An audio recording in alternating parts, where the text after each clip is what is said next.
things change. Some changes are chemical, some are physical. Physical changes are changes of position, time, orientation, image, shape, and other such physical actions which manipulate the substances.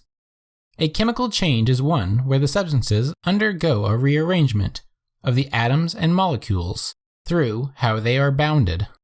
It is therefore important we ask what a chemical is. A chemical is a thing related to chemistry.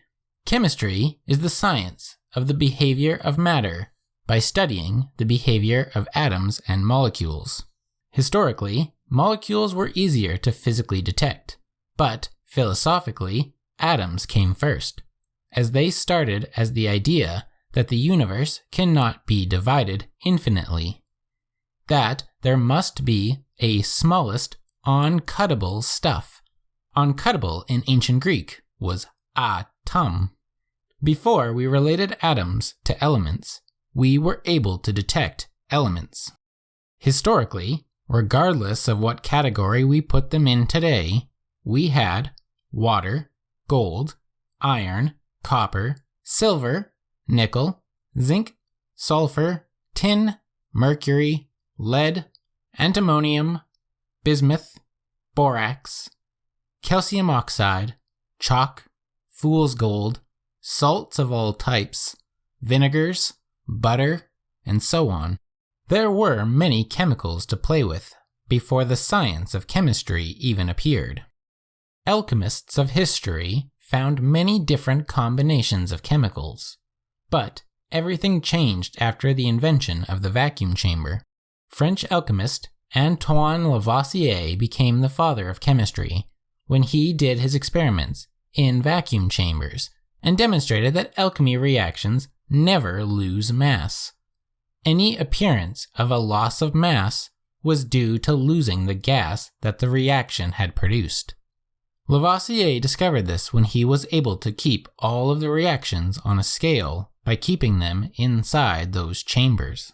Lavoisier thus formulated the law of the conservation of mass, which states, in a chemical reaction, matter is neither created nor destroyed.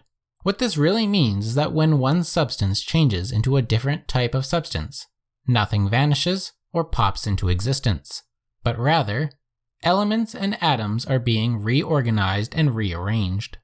Another law of chemistry is the law of definite proportions, which states all samples of a given compound, regardless of their source or how they were prepared, have the same proportions of their constituent elements.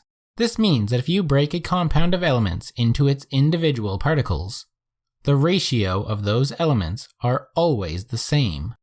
For example, if, inside of different tubes, we decompose 18 grams of water into its parts, we get 16 grams of oxygen and 2 grams of hydrogen, a ratio of 8:1. And it happens every time. Why did we use 18 grams of water here?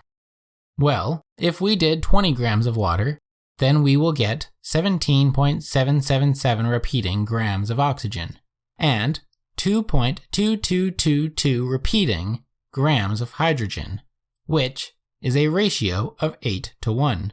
18 grams is special because it tells us that when we get whole number weights for the products, 16 grams of oxygen and 2 grams of hydrogen, something special appears to be happening here. Imagine then dividing it in half. 9 grams of water makes 8 grams of oxygen and 1 gram of hydrogen, and this should hold as the mass of water decreases. 0.9 milligrams of water makes 0.8 milligrams of oxygen and 0.1 milligrams of hydrogen. Continue until we have 1 oxygen left, and then the number of hydrogen will be related to the mass per atom of hydrogen, such that the ratio of 8:1 is satisfied. One chemist that sought to do this, John Dalton, in 1804, was looking to create a relative scale of masses given those types of ratios. Dalton saw that these ratios are demonstrating proof of atoms, which all weigh the same weight for their respective elements. If 1 gram of hydrogen bonds with 8 grams of oxygen, then an equal ratio of atoms must be bonding together. This gives us then a third law of chemistry, which is the law of multiple proportions, which states, when 2 elements, A and B, form 2 different compounds, the masses of element B that combine with 1 gram of element A can be expressed as a ratio of small whole numbers. Put simply, if every element B chemically links up to element A, 1 gram of A, then it does so as whole-bodied atoms. For instance, if 3 B's combine to 1 A, then the ratio is 3:1. Summary of the laws of chemistry. Law of the conservation of mass. In a chemical reaction, matter is neither created nor destroyed. Law of definite proportion. All samples of a given compound, regardless of their source or how they were prepared, have the same proportions of their constituent elements. Law of multiple proportions. When 2 elements A and B form 2 different compounds, the masses of element B that combine with 1 gram of element A can be expressed as a ratio of small whole numbers. In 1808, Dalton re-explained these 3 laws using his new atomic theory. Atomic theory. 1. Each element is composed of tiny, indestructible particles called atoms. 2. All atoms of a given element have the same mass and other properties that distinguish them from the atoms of other elements. 3. Atoms combine in simple whole number ratios to form compounds. 4. Atoms of one element cannot change into atoms of another element. In a chemical reaction, atoms change the way that they are bound together with other atoms to form a new substance. What then is an atom? In the late 1800s, when playing with vacuum tubes and electromagnetism, a tube was created which was called a cathode ray tube, as it is a tube which shoots out a ray from a cathode. Scientist J.J. Thomson realized that this light in the tube was actually a stream of particles which traveled in a straight line and were independent of the material of the cathode, and that they carried a negative charge. Thomson measured the charge-to-mass ratio of the particles by deflecting their motion with electric and magnetic fields, and found a value of approximately 1.76 times 10 to the 8 coulombs per gram. This value was about 2,000 times lighter than that measured for hydrogen, the lightest known atom. Thomson concluded that this electron was a fundamental building block of all atoms, which all have the same mass and charge. So we knew that atoms existed and that they have electrons. But if you remove the electrons, the atom remains and is positively charged. So, clearly, the atom must also contain some massive, meaning having mass, positively charged subatomic particle or substance. One can think that either there are negative particles, electrons, and positive particles, protons, and they come together to form an atom, or one can think that there are particles, electrons, which, when you rip them out of their substrate, they leave behind holes which cause the remains to appear positively charged. The first atom model, by J.J. Thomson, followed the second choice, and was called the plum pudding model, where the electrons were like the plums or the raisins of the pudding.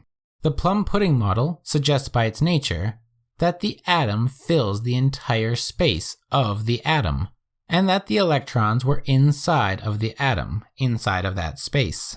Therefore, if we can get something that can shoot within the area, which is the cross-section of an atom, then we can use kinetic recoil Newtonian mathematics to discover the mass and charge of the pudding.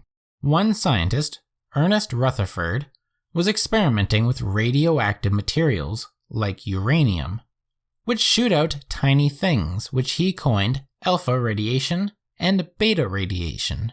Rutherford, like Thomson, was able to move the alpha particles using electric and magnetic fields. And he also found that if you make the alpha radiation lose its positive charge, it becomes a neutral helium atom. The beta radiation turned out to be an electron. Rutherford found that alpha radiation had the worst penetrating power, such that you can stop an alpha particle with a thin piece of paper or a few centimeters of air. Given this, Rutherford used a clump of radium to shoot helium ions at very thin sheets of various metals. Iconically remembered is the gold sheet. Gold was useful as it can be spread out very, very thin while remaining malleable. By getting the gold foil very thin, they could test the penetrating power of the alpha particle, which was impossible earlier given how weak they are. According to Thomson's plum pudding model, the alpha particles should just penetrate through the foil and emerge out the opposite side with very little spread. However, the experiment found that some of the alpha particles would reflect back from the foil, which would be impossible according to Thomson's model. Given the size of the atom's full space, and given its mass and charge, Rutherford had to conclude that the alpha particle was colliding with a single tiny substance, which was as massive as the whole atom. Given this experimental conclusion, it would appear that the atom takes up more space than its measurable parts, that all of the positive charge and the vast majority of the mass of the total atom was concentrated at the center of a region which is the atom itself. This allowed Rutherford to formulate the nuclear theory of atoms. Nuclear theory of atoms. 1. Most of the atom's mass and all of its positive charge are contained in a small core called the nucleus. 2. Most of the volume of the atom is empty space, throughout which tiny negatively charged electrons are dispersed. 3. There are as many negatively charged electrons outside the nucleus as there are positively charged particles, named protons, within the nucleus. So each elemental atom is electrically neutral. So if we set one proton equal to one atomic mass unit, then a hydrogen atom with a missing electron must be just one proton, as it is one atomic mass unit. Earlier, we found that 18 grams of water makes 16 grams of oxygen and 2 grams of hydrogen, and we reduced this to an 8-to-1 ratio. Given then 18 atomic mass units of water, we would get 16 atomic mass units of oxygen and 2 atomic mass units of hydrogen. So, each water must be 2 hydrogens, as hydrogen is 1 atomic mass unit, and, therefore, there is only 1 oxygen, and it weighs 16 atomic mass units. Water is H2O always then, and oxygen is 16 atomic mass units. Given proper atomic mass units, chemist Dmitry Mendeleev was able to organize all known and even unknown elements into a table based on weight. This rearrangement demonstrated a pattern of properties which appeared in the elements periodically. The first column, for example, all explode in water and are metal. The second column all react quite violently in water, but not as much as the first column, and are also made of metal. These columns contain elements which are commonly found in biochemistry. This column also contains very reactive elements, but they are non-metal. And this last column contains non-reactive gases. This gave us the periodic law of chemistry. When the elements are arranged in order of increasing mass, certain sets of properties reoccur periodically. Given that each elemental atom is composed of different amounts of protons, neutrons, and electrons, 1 gram of 2 different elements will be 2 different amounts of atoms. To fix this, we flip it. 1 unit of amount of stuff, then use the proton differences to find out how many grams. For example, a kilogram of steel and a kilogram of feathers contain a different amount of stuff. 1 small iron bar versus a bag full of feathers. But a dozen iron bars would be the same amount of items as a dozen feathers. But now, their weights are different. Since atoms are very small, the amount of stuff will need to be very large in order for us to see it. We also need to base this on some substance, which will act as the standard for the others. We call this unit a mole, denoted mole, and define it as such. The numeral value of the mole is defined as being equal to the number of atoms in exactly 12 grams of pure carbon-12. This value is 6.022 times 10 to the 23 amount of things, and is called Avogadro's number. And the mass of the substance is called the molar mass. In this particular case, 12 grams of carbon. Molar mass, denoted capital M. The value of an element's molar mass in grams per mole is numerically equal to the element's atomic mass in atomic mass units. Molar mass is in grams per mole, atomic mass is in atomic mass units. Carbon-12 is 12 atomic mass units, and thus 12 grams per mole, and therefore 1 mole of carbon-12 is 12 grams. Iron is 55.85 atomic mass units, and 55.85 grams per mole. So 1 mole of iron is 55.85 grams of iron. Let's do some problems. 1. A balloon is filled with hydrogen gas for a party, and the balloon is accidentally exposed to a candle and ignites, converting all 1.5 grams of hydrogen into water. Having taken 12 grams of oxygen from the air, how many grams of water vapor were produced, assuming water vapor was the only product? 2. The mass ratio of sodium to fluorine in sodium fluoride is 1.21 to 1. A sample of sodium fluoride produced 23.6 grams of sodium when it was decomposed. How much fluorine in grams were produced? 3. A gas tank holds 21 kilograms of gasoline. When all of the gasoline burns, 84 kilograms of oxygen are consumed, and carbon dioxide and water vapors are produced. What is the total combined mass of the carbon dioxide and water that were produced? 4. Sulfur and oxygen form both sulfur dioxide and sulfur trioxide. When decomposed, sulfur dioxide produced 3.49 grams of oxygen and 3.5 grams of sulfur. Sulfur trioxide produced 6.75 grams of oxygen and 4.50 grams of sulfur. Calculate the mass of the oxygen per gram of sulfur for each sample and show that these results are consistent with the law of multiple proportions. A balloon filled with hydrogen is exposed to a candle and ignites.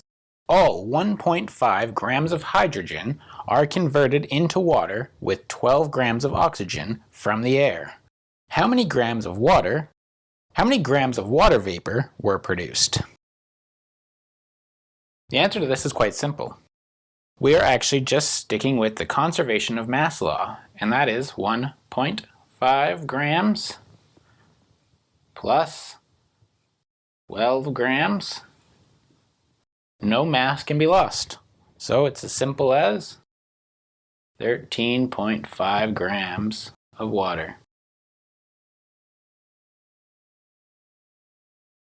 In gas form.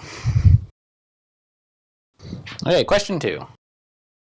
The mass ratio of sodium to fluorine in sodium fluoride is 1.21 to 1. If 23.6 grams of sodium were produced, how many grams of fluorine were produced?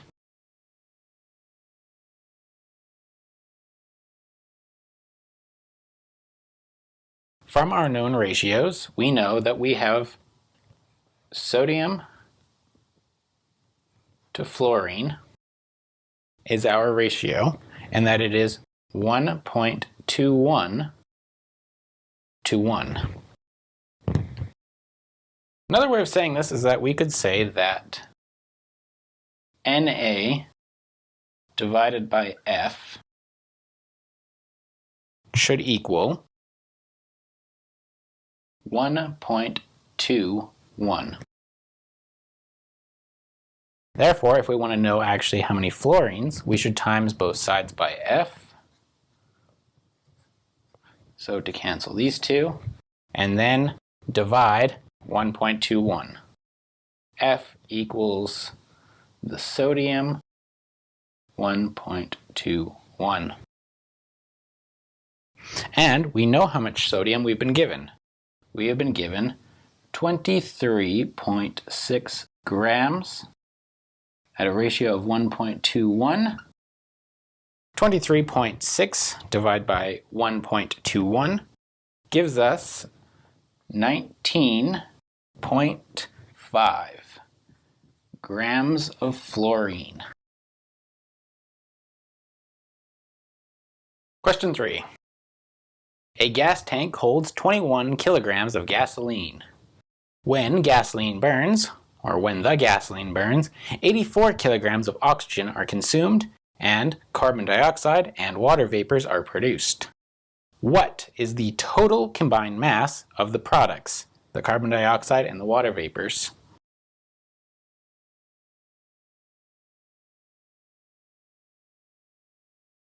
This is simply another case of the conservation of mass law. 21 kilograms of gasoline plus oxygen, which is 84 kilograms. Add those together, that's 5, that's 10, 105 kilograms of product.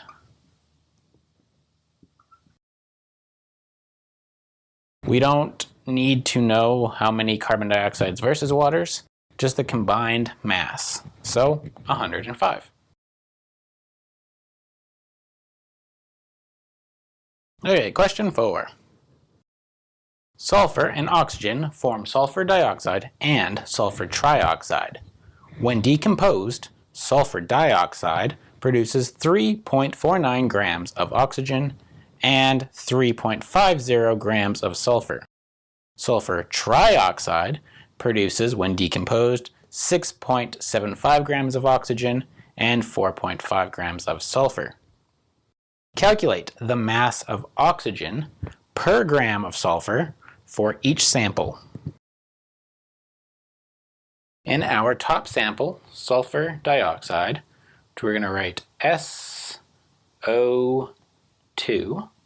2 oxygens for 1 sulfur, and that is a ratio of 3.49 grams over 3.50 grams. The grams cancel, and we just have a number, a ratio. This is 0.997, approximately a ratio of 1 to 1. SO3, however, we have 6.75 grams over 4.50 grams. This gets us a different ratio. This gets us a ratio of about 1.5, or exactly 1.5.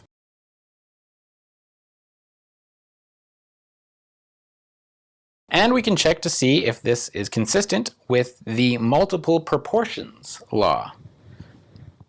As we can see that the number of sodium trioxides over the number of sodium dioxides would be if we cancel these S's out, it's actually a difference of the amount of oxygens.